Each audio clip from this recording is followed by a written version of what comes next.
नमस्कार, मैं श्यामगिरी। आप देख रहे हैं टीवी टीएफडी न्यूज 24। टीवी टीएफडी न्यूज 24 में आप सभी दर्शकों का स्वागत है।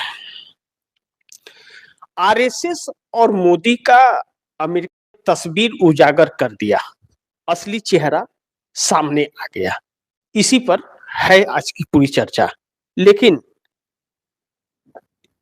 आरएसएस ने जिस तरह से मोदी का या आरएसएस का चेहरा उजागर किया है और जो अमेरिकी अखबार में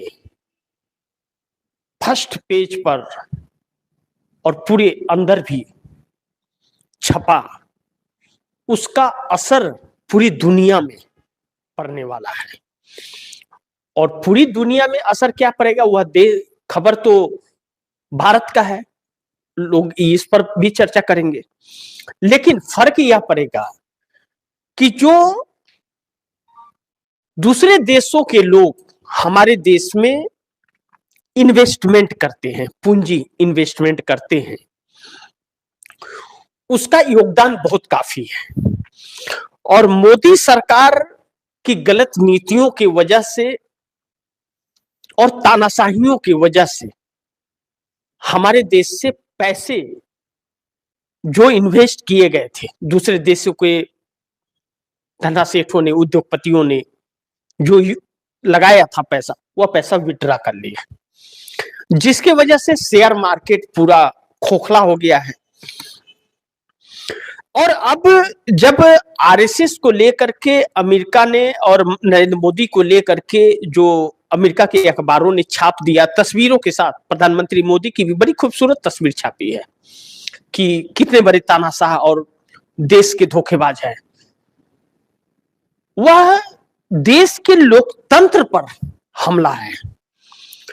अमेरिकी अखबार यह कहता है कि 365 दिनों के रिसर्च के बाद वह इस नतीजे पर पहुंचा कि भारत के जो लोकतंत्र है, उस लोकतंत्र को समाप्त करने का और संविधान जो बाबा साहब अम्बेडकर का, उसको पूरी तरह से खत्म करने का एक संयोजित ढंग से एक मुहिम चलाई जा रही है आरएसएस और मोदी सरकार द्वारा, जिसको लेकर के बड़ी भारी मात्रा में पैसे भी उसमें खर्च किए जा रहे हैं। यानी कि एक देश को गुलाम बनाने के लिए आप सीधी तरह से यह समझ सकते हैं। अगर और इसमें पूरी भाजपा लगी हुई है, लेकिन मोदी क्या कर रहे हैं, कैसे कर रहे हैं, किस लिए कर रहे हैं, किसके लिए कर रहे हैं, मोदी मंत्रिमंडल और भाजपा के लोगों को भी पता नहीं चलता। और जो इनके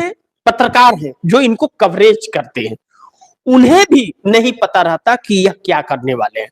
जैसे मनरेगा को खत्म किया, वह किसी को पता नहीं था। नितिन नवीन को जिस तरह से राष्ट्रीय कार्यकारी अध्यक्ष बनाया गया, किसी को पता नहीं था, न किसी नेता को पता था, न तो किसी पार्टी में, न किसी मीडिया को, किसी को भनक तक नहीं थी। अचानक ऐलान हो गया, तो इस तरह से किसी को पता नहीं चलता है। जो यह लोग अब अमेरिकी मीडिया का यह कहना कि भारत में अब लोकतंत्र बहुत नाम मात्र का बचा है, जो आने वाले वक्त में उस पर पूरी तरह से आरएसएस का कब्जा हो जाएगा।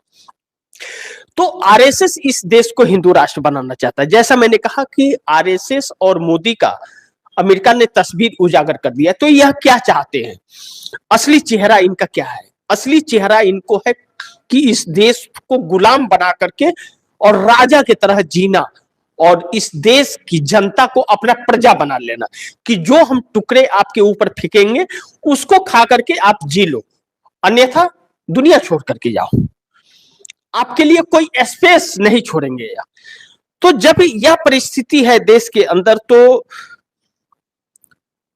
अब इस बात को लेकर के जब अब विदेशी लोग हमारे यहाँ पैसे इन्वेस्ट नहीं करेंगे, रुपया हमारा कमजोर हो गया है, हम कर्ज हमारे ऊपर बढ़ गया है, कर्ज चुकाना भी है, आगे भी देश चलाने के लिए इनको कर्ज चाहिए, आम जनता के पास ना पैसे होंगे और ना वह कोई सामान खरीद पाएगी, तो वह सरकारी टुकड़ों पर पड़ने के लिए मजबूर हो जाएगी। तो यह विदेशी लोगों को देश टुकड़ों टुकड़ों में बांटते रहेंगे, टुकड़ों टुकड़ों में बांटते रहेंगे। जैसे आप समझ सकते हैं कि 4000 स्क्वायर किलोमीटर की जमीन चाइना ने कब्जा कर ली। हमारे देश की सरकार ने क्या कहा कि न कोई आया है न कोई आएगा। तो क्या कहीं मोदी सरकार ने बेच तो नहीं दिया, सौदेबाजी तो नहीं की? हालांकि ऐसा नहीं होगा, चाइना ने अपनी तानाशाहियों में किया होगा, नरेंद्र मोदी की नाकामियों का फायदा उठाया होगा, इनकी कमजोरियों का फायदा उठाया होगा। वह जानता है कि यह गिदर बबकी देते हैं, बाकी डरपोक लोग हैं, यह हिम्मत नहीं दुखा पाएंगे। जो पाकिस्तान के सामने घुटने टेक देते हैं वह चाइना को क्या आंख दिखाएंगे, ठेंगा? तो इनके कमजोरियों का फायदा उसने उठाया। तो इसी तरह हर कोई, नेपाल भी आगे आएगा, तो नेपाल के साथ लड़ेंगे तो चाइना उसके साथ आ जाएगा, बस दुम दबा करके या बिल में ढूक जाएंगे। लेकिन अपने देश के ऊपर तानाशाही कर, तो अब इसके खिलाफ अगर जनता सड़क पर आ गई, जो राहुल गांधी अब सड़क पर उतरने जा रहे हैं 5 जनवरी से देशव्यापी मजदूरों के साथ, आज 1 करोड़ लोग सड़क पर हैं, गिग वर्कर जिसको कहते हैं, हड़ताल कर दिया। जोमेटो सब आप ऑर्डर करो, कुछ नहीं मिलने वाला आपको। तो ऐसे में क्या मोदी के राजनीतिक अंत जो है ऐसा होगा जो किसी ने सोचा नहीं होगा? अगर जनता सड़क पर आएगी, अब अगर नेताओं से उम्मीद खत्म हो गई कि पहले लोग सोच रहे थे कि चलो नीतीश नायडू समर्थन वापस ले लेंगे, सरकार गिर जाएगी, दूसरी सरकार आएगी, व्यवस्था बदलेगी, इंडिया गठबंधन है, लेकिन इंडिया गठबंधन के लोग ही बिकाऊ हैं, वह बिके हुए हैं। शरद पवार, उद्धव ठाकरे, ममता बनर्जी, यह सब बिके हुए हैं, यह सब अंदर खाने मिले हुए हैं इस सरकार से, अपनी अपनी राजनीति रोटियां सेक रहे, आम जनता को, वोटर को बेवकूफ बना रहे हैं। यह सब बिके हुए हैं, इस साजिश में सब शामिल है, ऐसा प्रतीक हो रहा है। क्योंकि अगर नहीं होता तो आप सोचिए, मात्र 30 सीटों का डिफरेंस है, यह सरकार 30 दिन नहीं चलती अगर इंडिया गठबंधन एकजुट होता। इंडिया गठबंधन अगर इस बात पर उतारू हो जाता कि मोदी सरकार को बदल देना है, हमें इस देश के लोकतंत्र के लिए जीना है, संविधान के लिए हमें जीना है, थोड़ी भी उनके अंदर देशभक्ति होती, तो 30 सांसद चुटकी बजा करके नरेंद्र मोदी सरकार को 24 घंटे के अंदर उठा करके फेंक देते। अगर आज इंदिरा गांधी होती, राजीव गांधी, मनमोहन सिंह होते, तो यह सरकार 30 दिन न टिक पाती। लेकिन यह सरकार जो है, यह विपक्षियों के अंदर फूट और विपक्षी बिकाऊ होने की वजह से यह सरकार टिकी हुई है, और यह सरकार नहीं जा सकती। यह इंडिया गठबंधन वाले इस सरकार को नहीं गिरा पाएंगे, क्योंकि सब बिकाऊ हैं। कांग्रेस जिस तरह से एकल चलो की राजनीति अपना ली है, उसे बहुत पहले एकल चलना चाहिए था, इन नेताओं पर भरोसा नहीं करना चाहिए था। कांग्रेस इस देश को आजादी दिलाने वाली पार्टी है, कांग्रेस ने इस देश के लोकतंत्र को स्थापित किया है, इस देश के संविधान को स्थापित किया है, और उसे ही इस देश को फिर इन नफरती लोगों से आजादी दिलानी पड़ेगी, उसकी जिम्मेदारी है, क्योंकि उसने आजादी के लिए बहुत कुछ खोया है, और फिर एक बार यह देश उससे आजादी की लड़ाई लड़ने की मांग कर रहा है। अगर देश की जनता आ गई सड़क पर, सोचिए जिस तरह हर वर्ग के लोग परेशान हैं, और यह राजनेता कोई इंडिया गठबंधन में रह के, कोई एनडीए में रह करके जो जनता को बेवकूफ बना रहे हैं कि है तो एनडीए में, लेकिन एनडीए से अलग चुनाव लड़ रहे हैं, बाद में इसी में आ जाते हैं चाटने के लिए। यह सब तो थूक के भी चाटने वाले नेता हैं।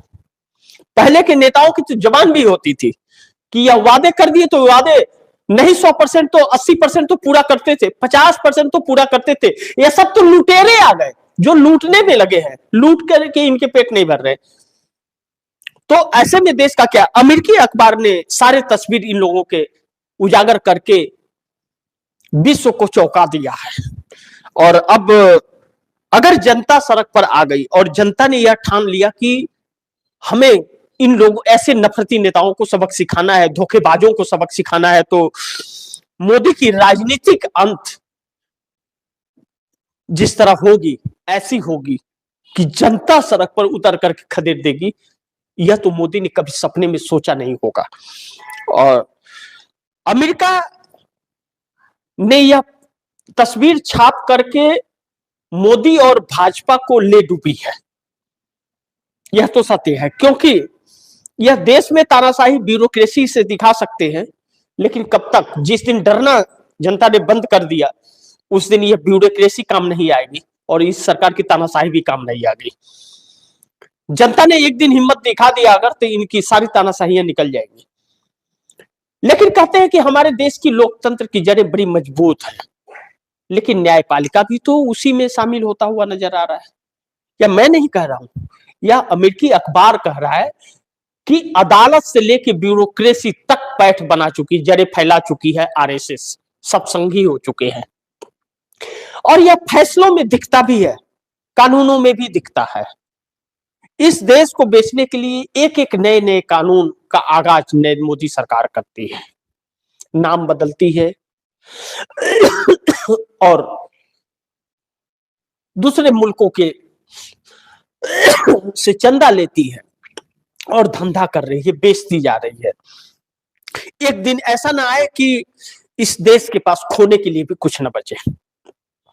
अब तो जब बात लोकतंत्र की आ गई है, तो यह राम राज की बात करते हैं, प्रजा की बात करते हैं, तो प्रजा तो फिर राजा की प्रजा होती है, सरकार की प्रजा नहीं होती। सरकार देश की होती है और देश की जनता उसकी मालिक होती है। लेकिन यह राजा और महामानव वाली बात है। तो यह पाखंड वाले लोग हैं, इस बात से तो हम इनकार नहीं कर सकते। और ऐसे लोगों से लड़ाई लड़ने के लिए कांग्रेस ने कमर कसी है।